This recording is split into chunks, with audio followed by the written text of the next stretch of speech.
快去约会啊！快去约会吧！最难让女爱迫不及待了。得到答案成功。我觉得我是喜欢上你了。真的很美好，我想让时间停在那一刻。其实我还是蛮想跟楠楠再接触一下的。回去了之后就另外一种状态了。我就生活在新加坡啊。我们离得还是有点远。没有这些，我不可能跟你接触。天平岛最终选择已开启。很幸运能够在这里相遇，真诚的去跟人相处，认识最真实的彼此。在这个过程中，我也很快乐。希望这段关系能一直轻松愉快下去。缘分真的很奇妙，一切都是最好的安排。爱是勇敢者的游戏，为了自己勇敢一次。想哭就哭，想笑就笑，想爱就爱，做一个告白吧。重新找到了心动的感觉，为爱冲锋，勇敢去爱。你愿意跟我在一起吗？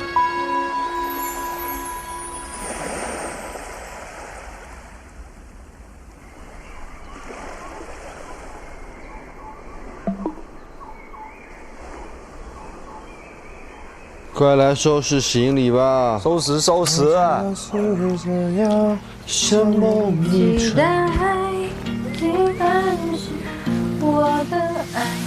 要离开这里了，小江。那以后要常见哦。我说会觉得伤感吗？有一点。我觉得是不舍，因为我很喜欢大家，我喜欢大家一起的感觉，你懂吗？要走了，时间就开始变快了。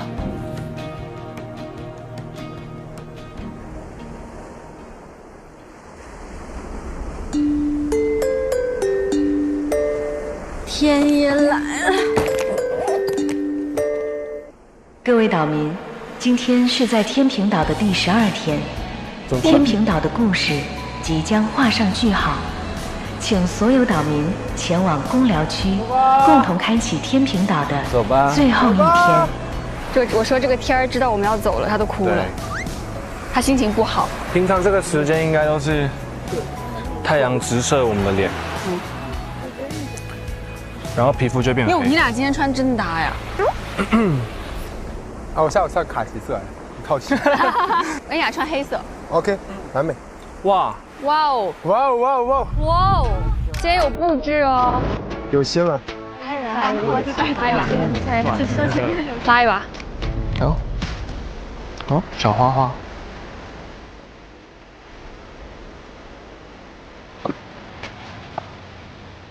昨天吃太多泡面了。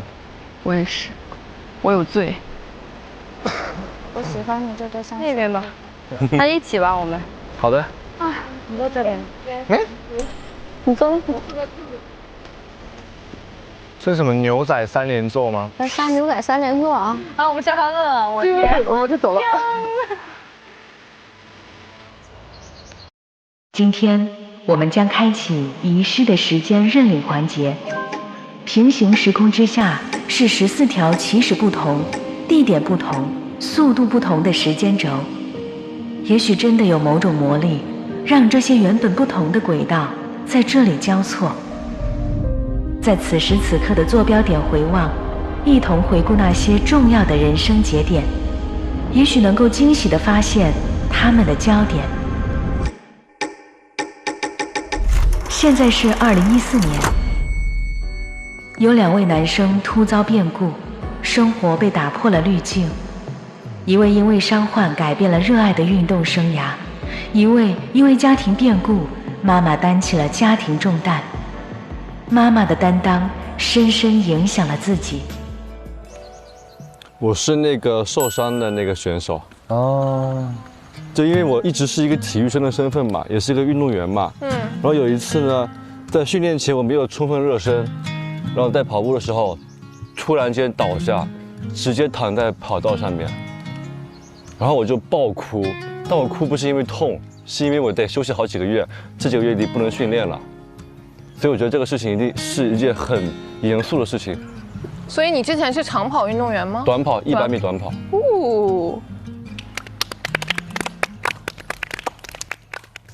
另一个是我的，因为就是14年的时候，家里出现的状况，就只有妈妈来照顾我。为什么我会做饭？因为我从小都是自己做饭吃。哇！我的排骨不服输，就这样吧。你不在亲友情绪下，要不我不炒了。对，所以在我青春期期间，这段影响其实影响我的一生。从那时候开始到现在，我不管面临什么困难，我都会以平时大家看到我的性格一样去面对这些事情。所以我是属于活在当下的那种人。嗯，怪不得，那挺好的。其实郭旭这个事情我知道，就是他告诉我这个事情的时候，这也是我为什么跟他那么好的原因之一吧。我会觉得他可能需要更多的关注和帮助这样子，所以我会打心里把他当成是很好的弟弟。他一说这个事的时候，我鼻子立马就酸了。我觉得通过短短几天相处，我基本上已经完完全全把郭旭当成是我的很好很好的兄弟。对，因为这些事情我都知道，所以我能做就是在旁边看着他，陪着他。可以。有2位女生在2017年经历了情感的变动，一位在毕业后分手，决定走上自媒体创业之路；一位进行了分手旅行，在旅行中找回了真正的自己。还有人遇到了初恋，但爱情的滋味并不一定总是甜美，也会有酸涩。相信你们都学会了，在爱情中要成为独立的个体，完成自我成长。那个17年分手，然后走上自媒体道路的是我。因为我本身之前呢是一个不谈恋爱不行的一个人，就是因为内心会比较的空白，所以我需要有一个人一直陪伴我。然后也是跟那任男朋友分手之后，我觉得说，与其跟别人谈恋爱消耗自己，那不如留给自己一点成长的空间和时间。所以我当时就选择了非常非常久的一个空窗期。那在这些空窗期的时间内，我就比较早的踏上了自媒体的道路。哎，我很好奇，你当时跟那个男朋友为什么分手的原因是什么？我其实跟他算是和平分手，因为这也是我第一次是因为观念不合而分手的。因为他会觉得女孩就应该在家里相夫教子，他可能是那种比较传统的那种观念。我觉得这样子我就没有生活和没有自由了。自由对于我来说是一件很重要的事情，所以我没办法接受。所以在跟他拉扯了大概1、2个月，我们就选择和平分手了。然后就自己变成了大女主。对。我觉得他内心世界是丰富的，很清楚自己的目标是什么，在选择上面还有想法上有这些，我都觉得哇，他真的好棒，优秀。那个分手旅行的是我，对，我那个初恋谈了1年，然后拜拜了。不是说没有波澜吗？同一个？怎么还分手旅行？同一个，然后就拜拜了。但是分手之前约定好了要一起去旅行，还是决定好好的一起旅游完以后就关系画一个圆满的句号，然后说再见。然后发现这样子的话，2个人其实就没有别的现实的那些负担想太多，反而是我这一段恋爱最开心的时光。我也是有一段异国恋，但是在谈到将近1年的时候，我就感觉那个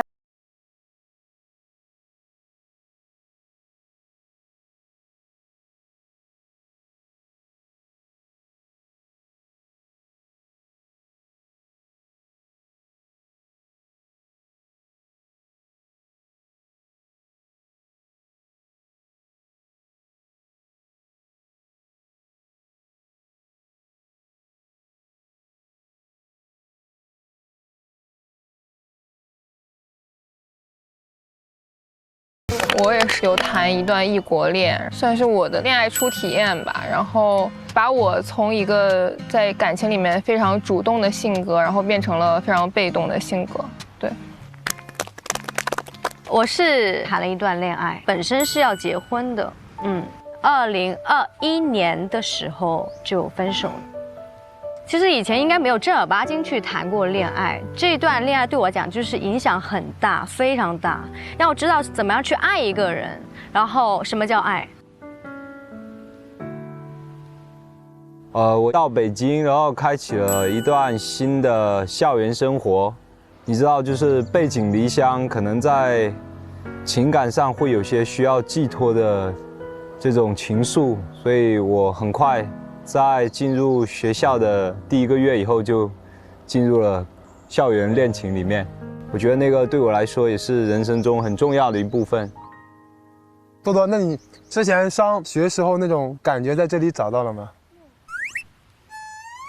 我觉得是有啊，跟你们就是很有啊，然后一起打球啊。可以单打，可以单打，可以单打。哇，对，好，我再帮你下。没有。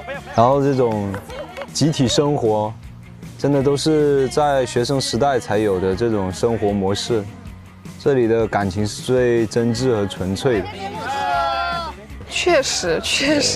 而且我觉得晚上散步，走在沙滩上，就像校园的时候走在操场上的感觉是一样的，真的一样。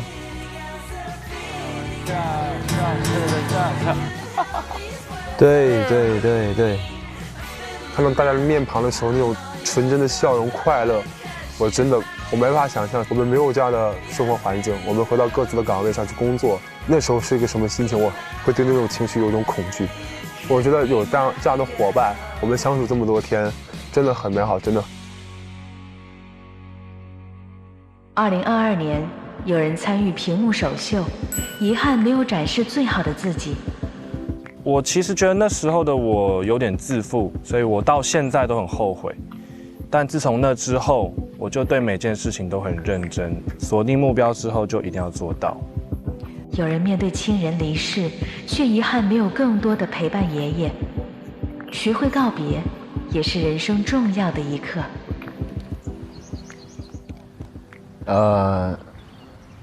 爷爷离世是我，然后when I was first born, my grandpa actually he would cuddle me in his arms and try to show me off to everyone， 就非常的骄傲。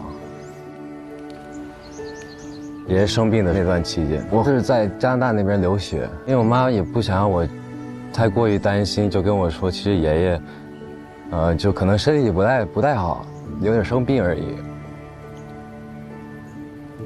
然后就过了差不多1周吧，我妈跟我讲，就是爷爷已经不在了。然后那时候我也没办法，因为我在加拿大嘛。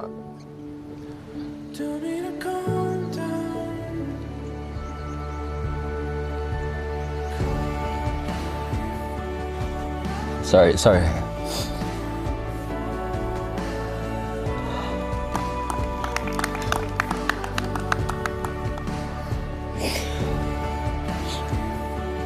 但我相信，总有一天我会和他再次相遇的。他只是去了天堂，在给我们布置家，收拾东西。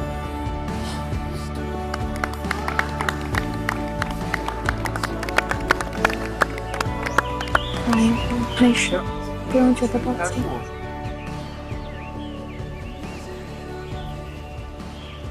在天平岛上，大多数人都是第一次见面的新朋友，但是有些人拥有着特别的缘分。你好呀，老朋友。你好呀，是要聊到我跟楠楠吗？对。我跟楠楠其实私底下是朋友，而且我真的不知道他会参加。我作证，我也不知道。所以那天我第一天的时候看他非常端庄，我真的很不习惯，你知道吗？大家好，我是雅雅，雅雅也行，对。这可不能乱拍哦。这很尴尬。但其实之前我们没有过，比如说共同一起，比如出去旅行的经历。对。然后这一次的这种旅行，让我感觉到我们两个其实是很相似的人，非常相似。在某种意义上，对，是。性格也相似一点。性格上面我要澄清一下，我没有他那。我相对跳一点点，但是也没那么夸张啦。通过这一次，我其实能感受到恩雅是一个很有魅力的一个女孩。没问你，没问你 ，OK， 就是恩雅她有她敏感和细腻的一面，然后也有属于她的反差的魅力，我觉得。你也是，商业互吹，真的接不下了。那你展开说说啊！我跟 Joseph 大概是小学4、5年级认识，然后其实节目前我是知道他会来的，因为我跟他认识同样的衣服厂商，我们就问有没有衣服可以穿一下，然后结果那厂商就说，你跟 Joseph 是怎样？为什么同时跑来问我这个问题？我们才相认。对，我跟小顾其实2年前也认识。我们俩是工作上一起拍摄过一个广告。但是我知道你来的时候，我就很安心，你给我一种安全感，懂吗？有味道。但是不是因为我在，我也给你了很大的安全感？你要这样讲也可以了。装起来，装起来了。对，我需要一点舒适区的安全感之后，才会释放自己真实性格。现在有点过于释放了。加一。好，你伤害了我。挺好，有点意思。我听说莫尔跟那个小顾之前也见过，是吗？对。我跟小顾是一面之缘。一面之缘。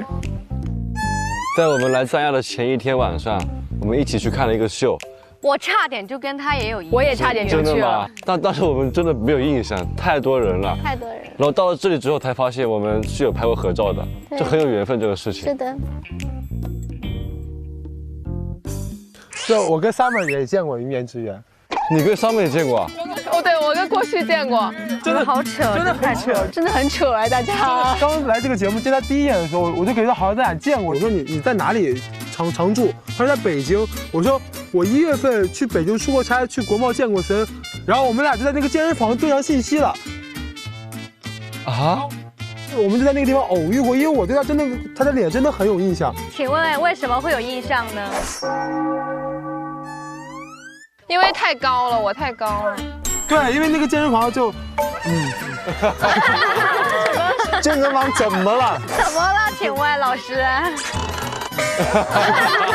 那个是北京非常有名的一个网红健身房，对，里面超多美女。但是帅哥也蛮多的。雅雅，你怎么你怎么没有露出一丝杀气？那有啥杀气的？咱们俩都是啥人呢？白羊座都挺好的，随便啊，开心就行。随便，就蛮巧，真的蛮巧的。那怎么会记得那么久呢？这也挺厉害的。对啊。今年的1月份我去出差，其实不远啊。雅姐，回神，回来，挺好的，真的。这一次之后，后面多聚聚。对，你知道我之前是没有体验过这种群体生活的。对的，我小时候没有参加过什么夏令营啊或者之类的，所以我觉得我长大之后，特别是一个人单打独斗之后，你会失去跟很多人跟群体相处的能力。对，所以现在就是在补充自己的情绪价值，给大家更多能量。这不来了吗？2个情绪价值，情绪歌1，情绪歌2，都拉满了。不是，我说的是，就不仅是小江哈，就是我觉得在这个团体，我就能感受到大家的热情，所以你们给了我很大的能量。对的。谢谢。上价值了啊，姐，上价值了，咱们随意一点。上升了。第一天大家有一种不相熟的尴尬，最后一天有一种大家太熟的尴尬，就是大家特别有意思，有一种相处了非常多年同班同学聚会在一起录一个影片的感觉。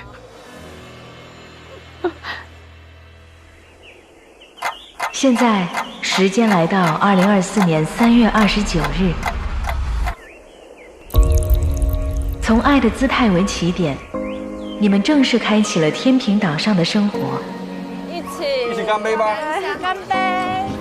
这12天的时光，也许不算漫长，却足以在心中刻下深深的印记。这12天的相处虽然短暂，却足够我们彼此交心，深入了解。我的荣幸。今天的新郎，对新郎。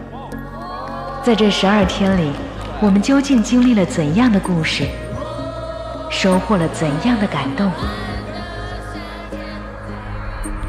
此刻，时间定格，请各位岛民依次上前，领取属于自己的天平岛恋爱报告。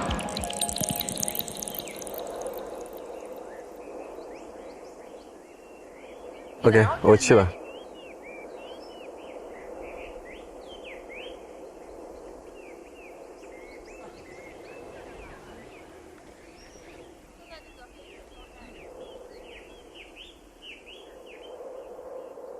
丹尼尔天平岛恋爱报告。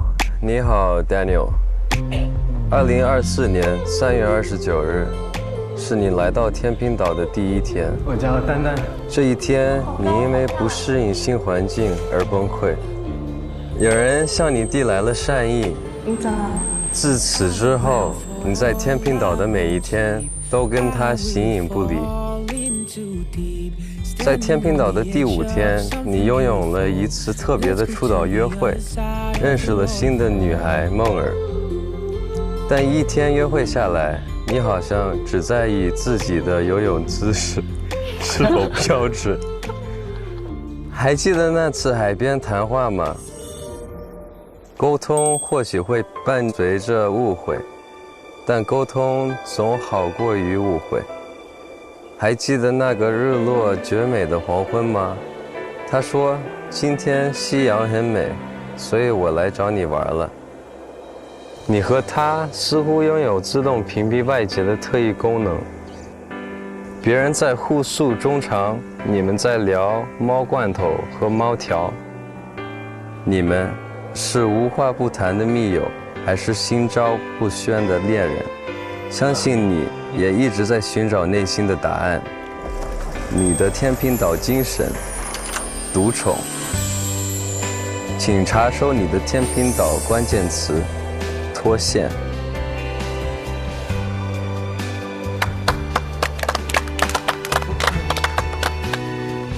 我觉得写的描述的就是这几天的我吧。然后来到岛上之后，我一直感觉自己比较盲目，从来没有体验过这样的生活。到现在，甚至我还是会很紧张。这12天内，我经历了很多情绪上的波动吧，也有很多缺乏的安全感，内心是一个很复杂的状态。我想感谢小何，因为他在这里给我创造了我自己属于我自己的一个安全空间。然后其次，也谢谢杰哥，还有陶志，还有这些其他的兄弟们，帮我就是也慢慢的去更融入大家吧。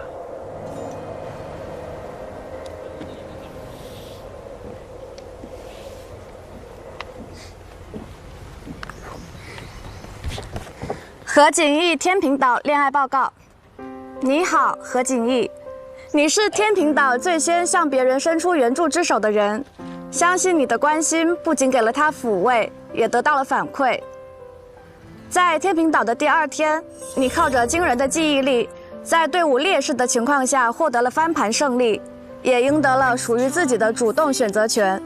这绝对是你在天平岛上最高光的时刻。你因为一个人一整天心不在焉，也因为那个人绽放笑容，想你。我也是。你陷入关系的困扰，直面表达对你来说重于一切。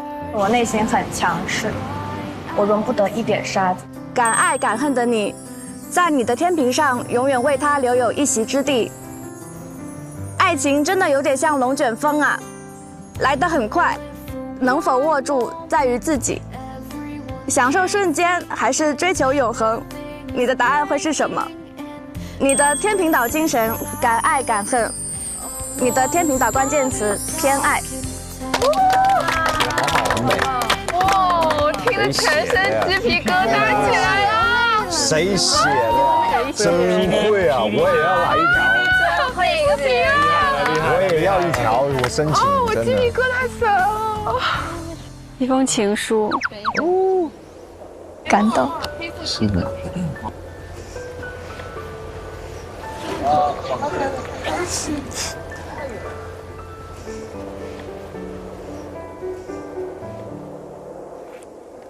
天哪！你好，肖恩雅。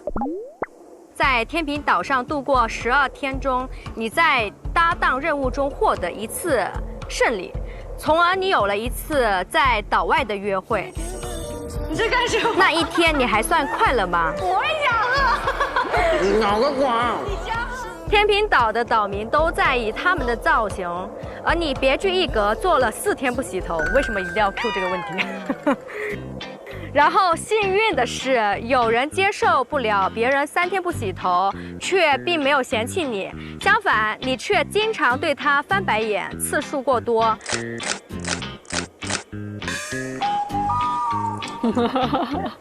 来到天平岛的第4天，你跟他花了8分钟才完成默契考验，是所有的搭档中用时最久的。换句话来讲，你们的默契度为0。你不是一个会安慰人的人，却偏偏遇到了一个爱哭的搭档。好了，不哭，好吗？在天平岛的第9天，你说出自己的能力范围内最大程度安慰人的那句话。擦一下眼泪，快点。擦一下眼泪吧。真的，我真不太会说话。天平岛的旅途即将结束，你在这里留下最多的就是笑声，你的笑声响彻云霄。天平岛，感谢你来过，你的天平岛精神就是做自己，对的。请查收你的天平岛关键词儿，绝不矫情。呀，酷，绝不矫情。酷。我觉得从来没有人这么懂我，就是我觉得他后面有一句话很好，就做自己，这个包括绝不矫情这一个关键词，其实很像我自己。对，但是很多人可能说在这一点上面，在工作上没有人去能 get 到，很好，很喜欢。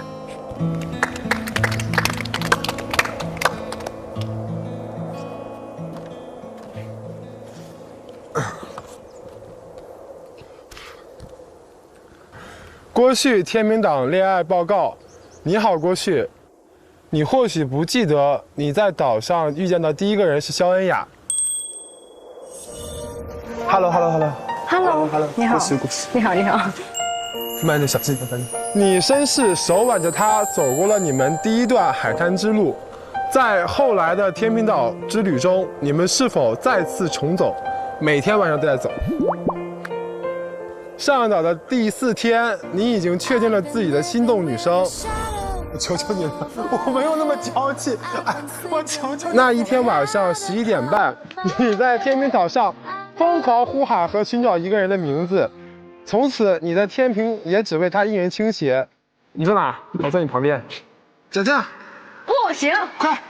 我做19个，你做1个，好吧？在爱情的世界里，你应该是最接近真实的那一位。你的真实可以毫不避讳谈及前任，为你捏一把汗的同时，也庆幸你到现在都没有被淘汰出局。你说自己是最会给女生拍照的男生，拍照技术直接打败全国99%的男朋友，但你的实际操作却无数次让你的心动女生生气与不满。此刻举起手，摸摸你嘎嘎帅的左脸。他是否打得有些许疼痛？或许打脸也是你天平岛的必修课。你虽然说不能接受女生3天不洗头，但你的标准因为一个人从3天到4天，再到5天。举起手来，再摸摸你的右脸，它是否肿得像左脸一边大？当然，爱本没有框架，你是天平岛上最真实纯粹的快乐小狗，即使离开天平岛，也希望你能和心动他一起抵达幸福。你的天平精神快乐至上，请查收你的天平岛关键词恩雅。查收你的天平岛关键词恩雅。我不知直呼满意。直呼满意，你知道吗？哇，这 PD 真厉害，我满意了。我觉得最后那个恩雅直接升华了，拉满，真拉满，哇！拉满，太拉满了，太厉害了，太厉害了。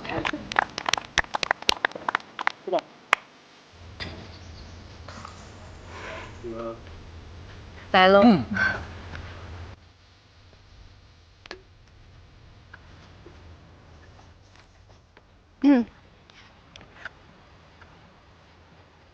胡为天平岛恋爱报告。你好，胡为（括号楠楠），你是天平岛第一个登陆的岛民。作为绝对的甜辣开场女王，你的目光是否驻足于紧随而来的2位男生？也许天平的摇摆早已注定。在偏爱的天平中，你也曾连续为一个人留下砝码。现在，你是否已让他明白，爱是偏爱，是坦诚，更是勇敢？你欣赏爱情中的主动与勇敢。当另一颗热辣的心向你发出持续进攻时，难追的楠楠，他却没有知难而退哦。如果漂亮是一个人的形容词，但漂亮才是你最不值一提的一面。你是天平岛当之无愧的美妆大王，你也是他人情感最好的倾听者。真诚勇敢的楠楠，清醒独立的楠楠，无所不能的楠楠，你被关上的到底是哪一扇窗呢？天平岛的冒险临近结束，在天平岛之外，你将怎样继续你爱的旅途呢？请记得向天平岛持续发送爱的进度，在人生路上收获最好的自己。你的天平岛精神迎难而上，请查收你的天平岛关键词，左右为难。哇，太会了！哇，超级形象，这真的是超级形象。真会是。确实我刚开始来的时候，因为跟我坐在我身边的2位男生比较熟悉，所以我在摇摆我的天平。但是我现在已经让他明白，爱是偏爱，是坦诚，是勇敢。哦。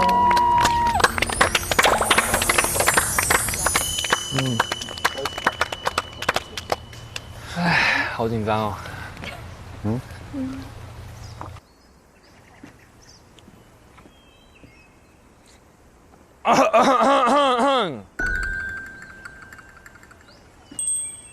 江尚如天平岛恋爱报告。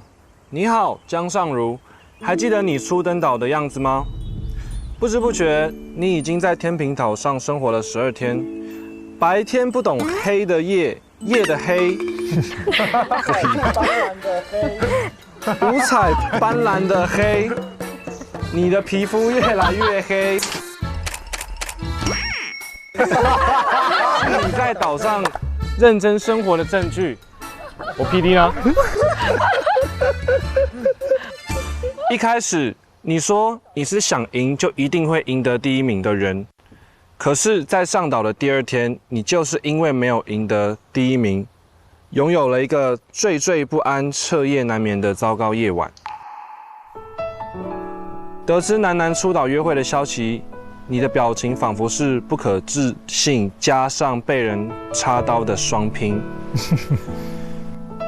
爱是想要触碰却又缩回的手，但好在你一直坚定。天哪，你真的很棒啊！你每次都很早。我应该也只剩这招了，只剩我的厚脸皮跟勇气。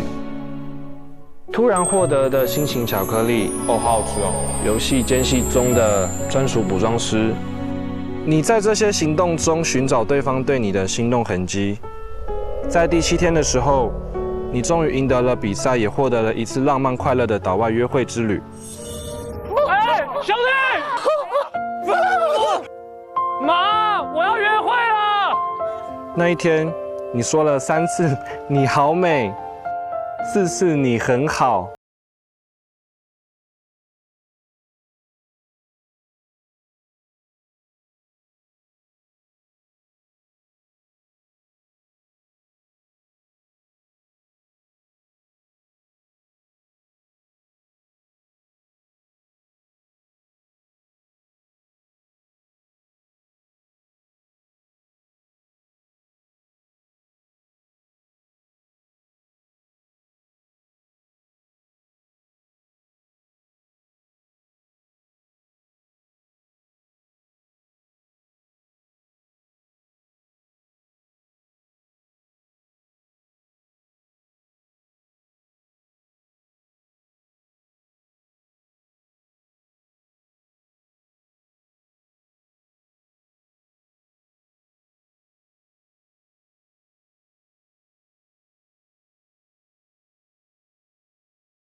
我这写的好像我就是一个超级恋爱脑加上皮肤很黑的人。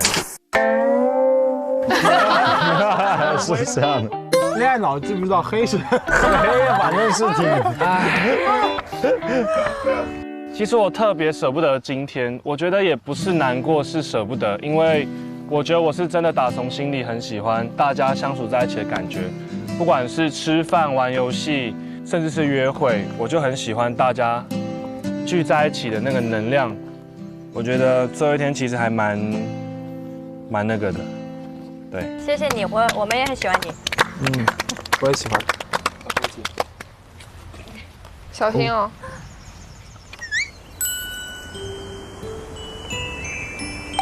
这里好大。哦，还真是花仙子。哇哦，哇，好大。哎，愿意夸。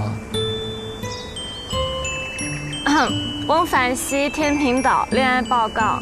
你好，翁凡熙。来到天平岛的第一天，身穿优雅旗袍的你获得了4位男士的好感。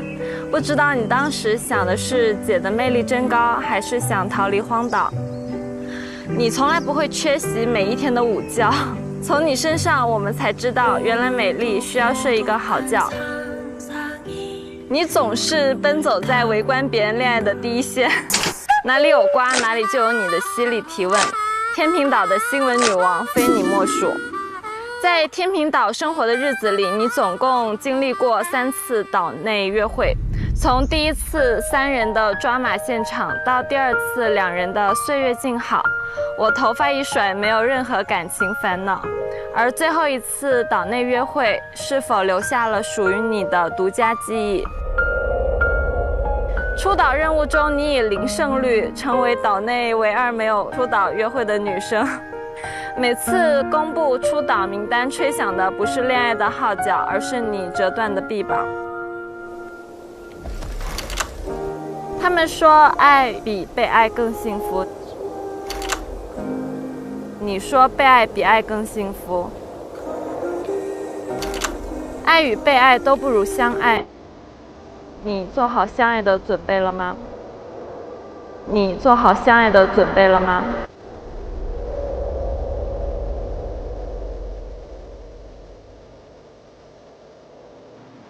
我的天平岛精神躺平，请查收我的天平岛关键词想出岛。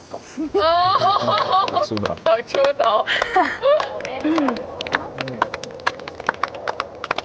其实挺符合我个人的这个心态的，但是我现在倒不是很想出岛，我反而是想说，如果能再给我们多几天的时间，再在这再待几天，能跟大家好好相处就好了。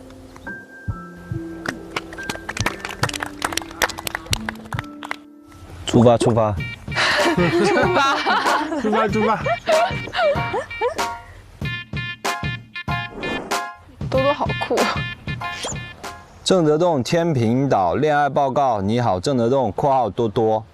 初见面时与你坐在一起聊天的是翁凡熙、板板，你们还经常坐在一起聊天吗？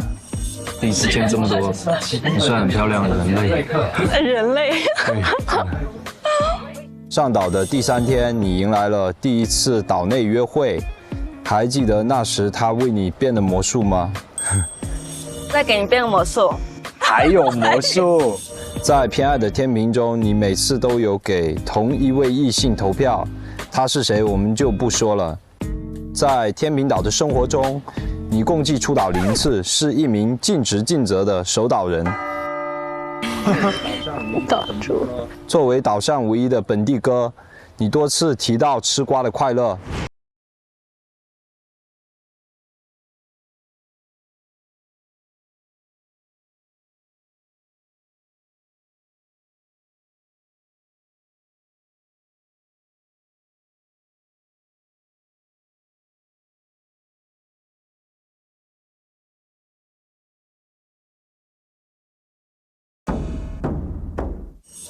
追女孩太累了，就像做运动一样，你一口气做得很快，你就会累。你对面的好的。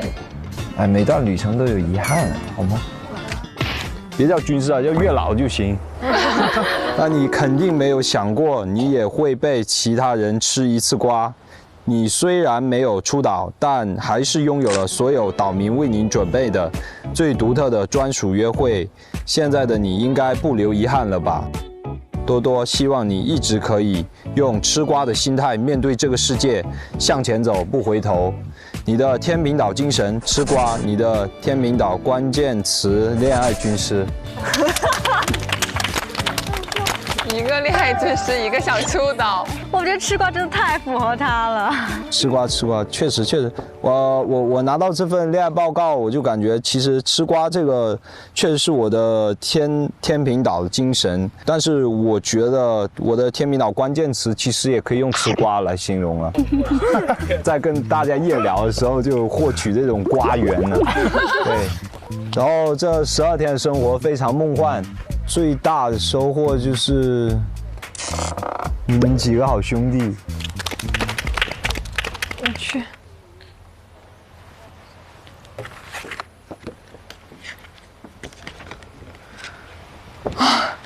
卢婉菲天平岛恋爱报告。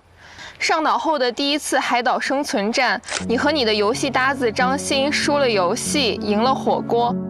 如果有机会去重庆，你是否会赴这场麻辣之旅？陆续有人离开，似乎变成了你不敢对人言说的负担。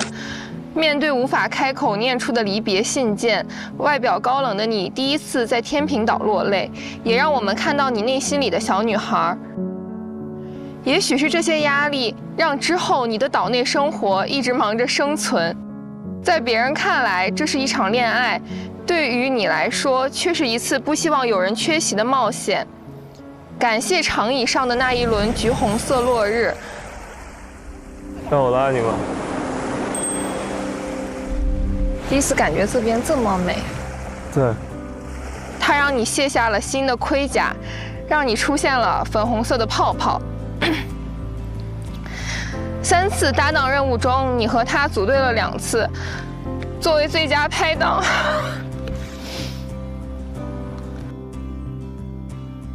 加油！你们的默契程度达到了100%，武力值超过了全岛40%的岛民。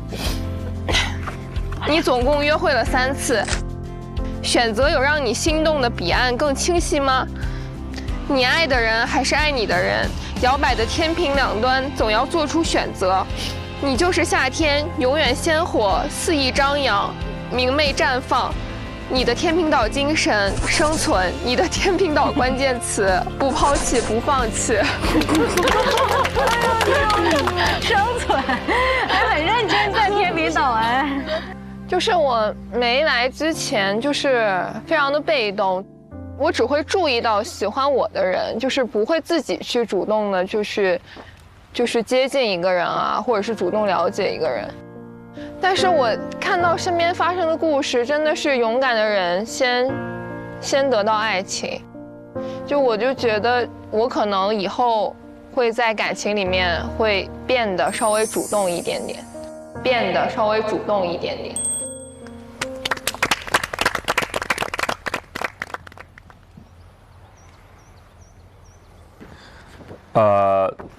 傅杰的天平岛恋爱报告。在天平岛，你最常出没的地方就是健身区，想必这里的长椅也见证了你的感情经历。在偏爱的天平中，你一共对7名女生投出过偏爱砝码。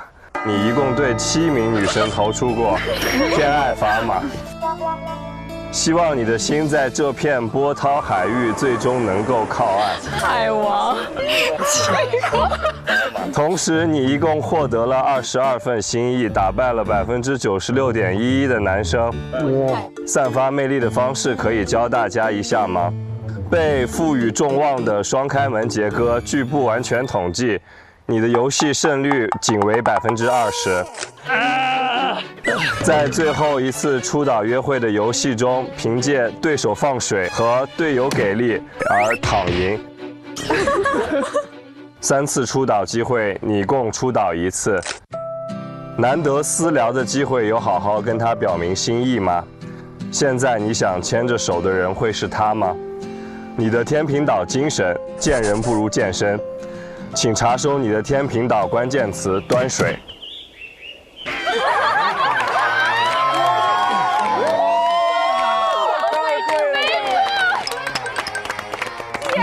全场啊 ，slam 全场啊！最关键词。我觉得这个可能被吐槽的点会比较多，但是一开始我的心并没有很心动，在这个岛上，甚至我一度都非常想逃离这个环境。然后我就是真的希望我每一个能跟我有机会接触到、我了解到的非常优秀的你们，能够有更多的机会留在这个岛上。所以，我就是基本上我跟谁有过了解和认识，我就会去投给他。直到最后的时光里，我的心才慢慢的静下来，我才感觉到我是真的喜欢这里，开始融入大家。总之这是一个非常难忘的经历。然后我也接受我这些被吐槽的点，无论如何我都非常非常喜欢这里了。现在，你后悔来吗？那肯定不后悔啊，都到这个份上了，怎么可能后悔？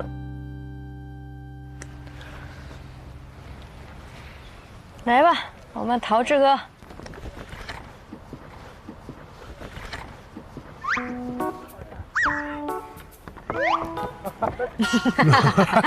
这表情好可爱。陶志天平岛恋爱报告。你好，陶志。上岛的第一天，你被一抹绿色所吸引，把自己的票全部给了同一个人。你还记得当时做选择的心境吗？还是放了一个人吧，不然怎么叫偏爱的？你是天平岛里唯一一位中途离开又回岛的岛民。你用真诚和思念打动了所有人。当你再次回到天平岛，内心的天平似乎发生了新的倾斜。你化身成为为爱冲锋的勇者，在心意的重量翻轮胎环节，你仅仅用了21秒，这也成为了你在岛内的高光时刻。约会是一件让人开心的事情，但是对你来说也许有点尴尬。你一共获得过2次岛内约会权，一不小心在岛内约会了3位女生，是隐藏的岛内约会王者。你的胶片机记录了天平岛很多最美的瞬间，让记忆在时间上刻下了痕迹。愿你日后看到照片都是一张张精彩的惊喜盲盒。你的天平岛精神真诚，请查收你的天平岛关键词：勇敢追爱。真诚。那我就，陈梦儿天平岛恋爱报告。好可爱。你好，陈梦儿。2024年4月2日，爱笑的你在6个男生中选择了爱笑的他，开启了你第一次天平岛的约会。水上运动本是你的强项，但是好像丹尼尔比你玩得更尽兴。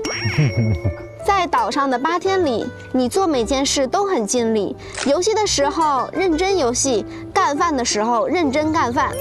面包好吃。别人约会话多钱密，你的约会先吃饱再说。这一点上我很欣赏你。只有干饭王郭旭能与你一战。好 Q。OK。真是。你的天平岛精神独立，你的天平岛关键词尽力而为。哇，好棒好棒！我现在想到一句歌词：孩子别紧张，生活不是竞技场。谢谢。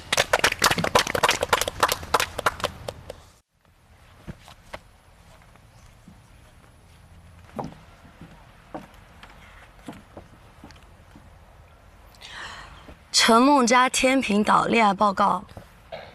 你好，陈梦佳。在天平岛每天的旅程都伴随你的眼泪，恭喜荣获小哭包称号。即便如此，你依然是绽放在这座热带岛屿的扶桑花，用呛辣洋溢的个性征服了在座的所有岛民。但希望出岛后的日子，你的眼中永远都是快乐的泪水。也许天平岛之旅，你的心中多少会有遗憾，所幸有吉他相伴。我们看到了你充满魅力的一面，你的天平岛精神率真，请查收你的天平岛关键词：小太阳。哇，都哭了。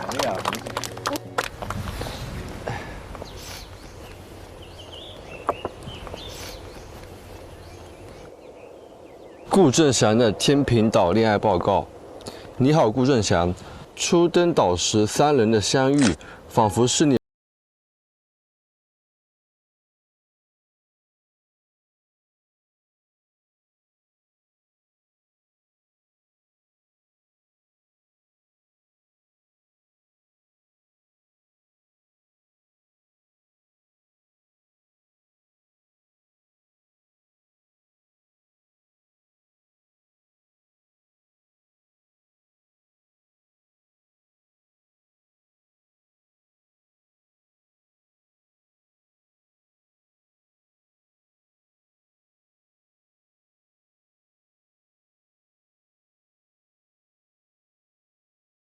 快乐的瞬间，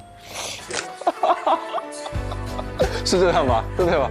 天涯海角，痛快的汗水和笑容。不知道你的努力是否得到了想要的回应？友情与爱情，这一刻你学到了吗？到时候再问问自己的心，是否更加坚定？你的天平岛精神犹豫不决，请查收你的天平岛关键词：纠结。其实蛮像小顾的。哎呦，其实我觉得写的确实蛮好的，是我内心大部分的想法。其实我还是觉得我不是很成熟。这12天里，我发生了很多事情，每天都会有不一样的想法。每天3遍，每个人都是这样的。啊，对。然后特别是对于孟佳这个事情上面。这个确实是我做的不对，这个确实是，所以我觉得这个是我应该经历的事情，我觉得这是一种成长，它会让我进步。至少最后你兑现了对他的承诺。我被血虐了昨天。好，都过去。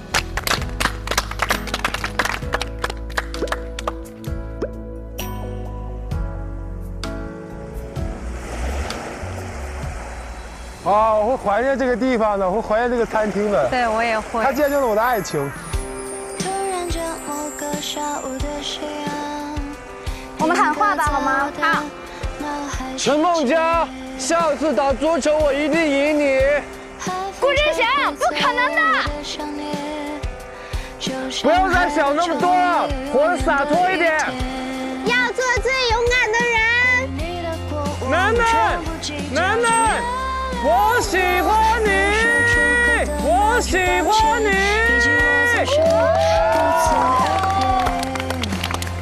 我说了，会再见面的，会再见面的。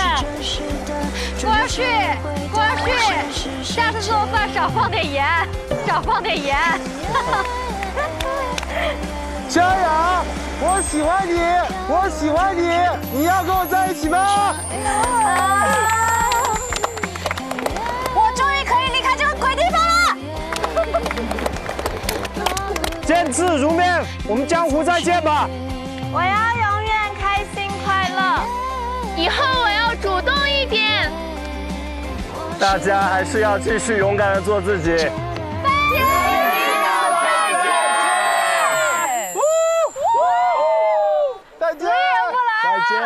我还想来，我们俩一起来。我要当海南人。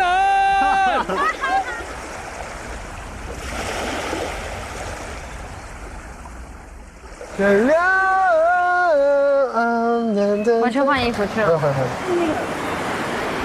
干饭，盖饭，换套衣服。干饭兄弟。哎，饭了吗？饭了吗？没吃，现在吃。拜拜。应该是最后一顿在这个地方的饭。边境很复杂，这个旅程对我来说，很难说很复杂。对我来说也是。谢谢多哥，没有你就没有今天。你们俩好才是最重要。很神奇。你一说我把你留下，我又受不了。哦。受不了。我哪给你？这个是人生难办。多哥第一次见多哥落泪了，受不了了。最怕这种兄弟情了，最怕这种兄弟情。大家都是好兄弟。我一旦感受到原来我还有那种兄弟生活，我会很 emotional。其实说实话，我觉得人与人交往就是真心换真心。而且我们俩的思想一致，性格互补。叫什么？很同频。非常同频。多多是一个很棒的一个男孩子，他是其实内心非常的细腻，他又不善于表达，但是呢，跟他在一起你就会很安心。这个社会其实很难再接触到这么真心的，真的。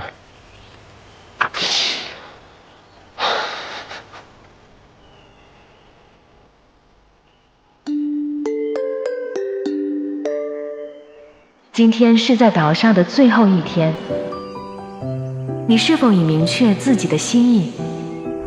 时钟区已开启，请各位岛民自行前往。我去。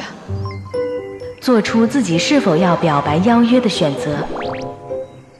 天哪，小将魂都没了。静待佳音。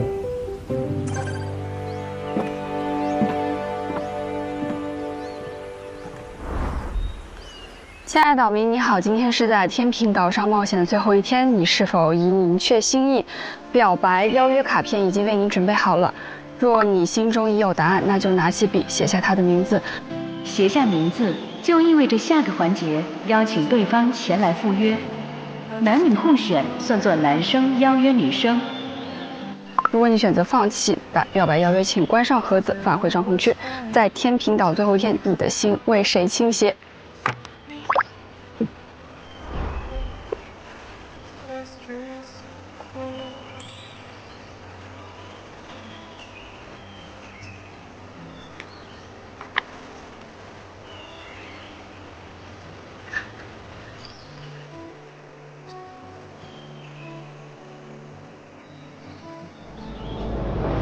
我一定会选张尚儒。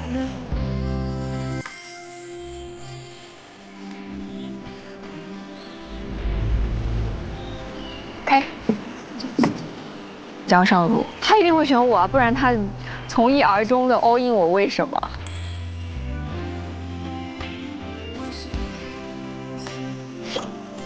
但是你很幸运，很多东西不太需要我再多用一些言语来赘述，因为他都懂，所以简单几句话意识到就好。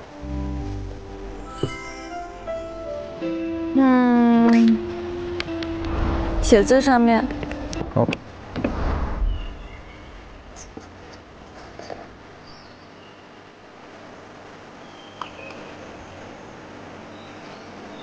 OK。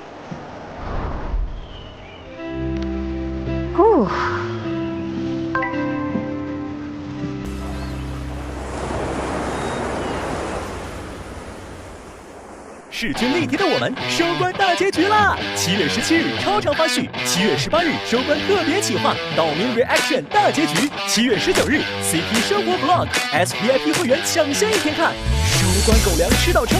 周日还有未播花絮，不要错过哟！请确定自己心意的岛民，带上砝码，前往天平处，表达自己的心意。在这里和你相处的每一天，都是我最不敢想象的情感生活。我可以说出来，我很喜欢你 ，Summer。我觉得异地恋呀什么的都没有关系。我心里知道是他没有写我，只是我选择了他。你是我在这座岛上最坚定的选择，所以我想告诉你，我喜欢你。